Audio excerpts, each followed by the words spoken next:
Bismillahirrahmanirrahim. Assalamualaikum warahmatullahi wabarakatuh. Perkenalkan, nama saya Siti Fathia Biongan. Saya merupakan mahasiswa aktif di jurusan psikologi dari Universitas Muhammadiyah Gorontalo. Di video kali ini, saya akan membahas tentang kesulitan belajar siswa di masa pandemi COVID-19. Untuk itu, mari simak video berikut ini. Pada akhir tahun 2019, di negara Cina, tepatnya di Wuhan, beredar berita bahwa telah mewabah penyakit yang mematikan yang menyerang masyarakat Wuhan yang disebut dengan virus corona atau COVID-19. Di Indonesia, kasus ini pertama kali ditemukan pada 2 warga Depok, Jawa Barat, awal Maret lalu. Cepatnya penyebaran virus ini di Indonesia menurut juru bicara pemerintah untuk penanganan COVID-19, Ahmad Yuryanto, karena banyak warga yang tak mengikuti imbauan untuk tetap di rumah. Adanya pandemi COVID-19 mengakibatkan menurunnya kualitas berbagai aspek kehidupan manusia, tak terkecuali dalam bidang pendidikan. Baik siswa, guru maupun orang tua memiliki kesulitan tersendiri dalam menjalankan tugas di bidang pendidikan. Pembelajaran daring atau online dirasa kurang efektif dalam mencapai tujuan pendidikan itu sendiri, sehingga kualitas pembelajaran pun menurun. Dilihat dari penjelasan sebelumnya, apa sih yang membuat kualitas pembelajaran itu sendiri menurun? Nah, di sini saya akan menjelaskan dampak-dampak yang mempengaruhi kualitas pembelajaran itu menurun. Yang pertama adalah keterbatasan penguasaan teknologi informasi oleh guru dan siswa. Kondisi guru di Indonesia tidak seluruhnya paham penggunaan teknologi. Ini bisa dilihat dari guru-guru yang lahir tahun sebelum 1980-an. Kendala teknologi informasi membatasi mereka dalam menggunakan media daring. Begitu juga dengan siswa yang kondisinya hampir sama dengan guru yang dimaksud dengan pemahaman penggunaan teknologi. Yang kedua adalah sarana dan prasarana yang kurang memadai. Perangkat pendukung teknologi jelas mahal. Banyak di daerah Indonesia yang guru pun masih dalam kondisi ekonominya yang mengkhawatirkan. Kesejahteraan guru maupun murid yang membatasi mereka dari serba terbatas dalam menikmati sarana dan prasarana teknologi informasi yang sangat diperlukan dengan musibah COVID-19 ini. Yang ketiga adalah akses internet yang terbatas. Jaringan internet yang benar-benar masih belum merata di pelosok negeri. Tidak semua lembaga pendidikan, baik sekolah dasar maupun sekolah menengah, dapat menikmati internet.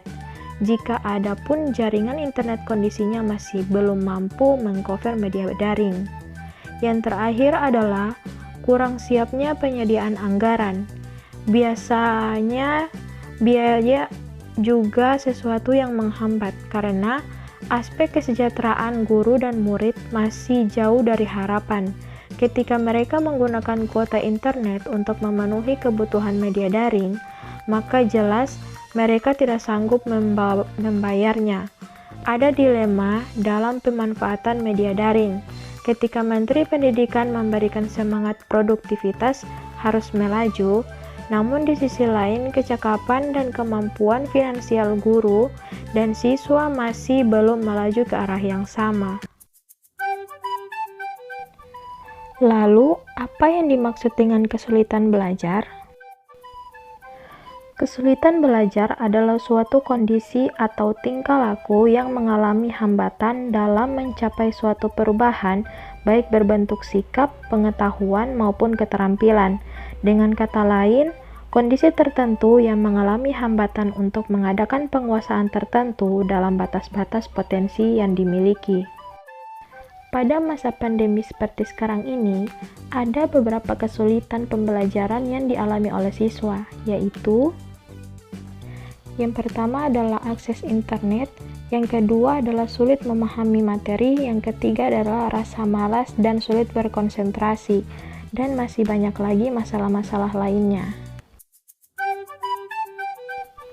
Nah, dari pemaparan materi sebelumnya, Lalu, solusi apa yang dapat diberikan untuk mengatasi kesulitan belajar siswa di masa pandemi COVID-19 ini? Dalam penanganan dampak COVID-19 pada dunia pendidikan, seluruh stakeholders harus bahu-membahu berbuat. Kondisi ini tidak boleh terlepas pandang dari kebijakan pemerintah dan pelaksanaannya operasionalisasi di lapangan. Adapun hal-hal yang wajib dilakukan oleh semua stakeholders pendidikan diantaranya adalah: yang pertama adalah pemerintah. Peran pemerintah sangat penting dan fundamental.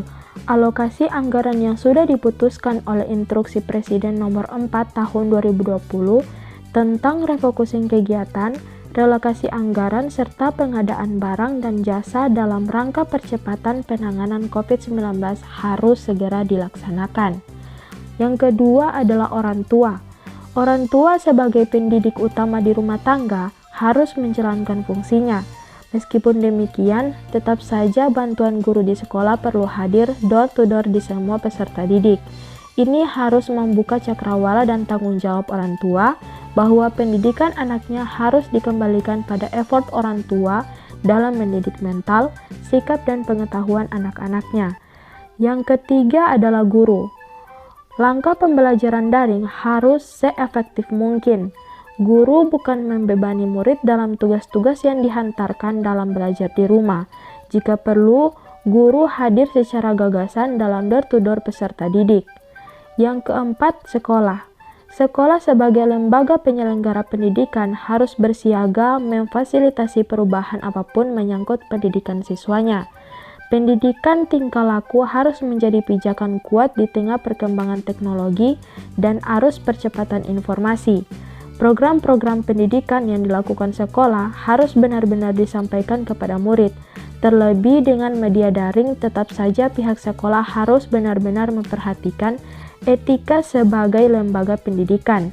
Penekanan belajar di rumah kepada murid harus benar-benar mendapatkan kawalan agar guru-guru yang mengajar melalui media daring tetap smooth dan cerdas dalam menyampaikan pelajaran-pelajaran yang wajib dipahami oleh murid. Demikian penjelasan materi dari saya. Mohon maaf apabila terdapat kesalahan. Terima kasih. Wassalamualaikum warahmatullahi wabarakatuh.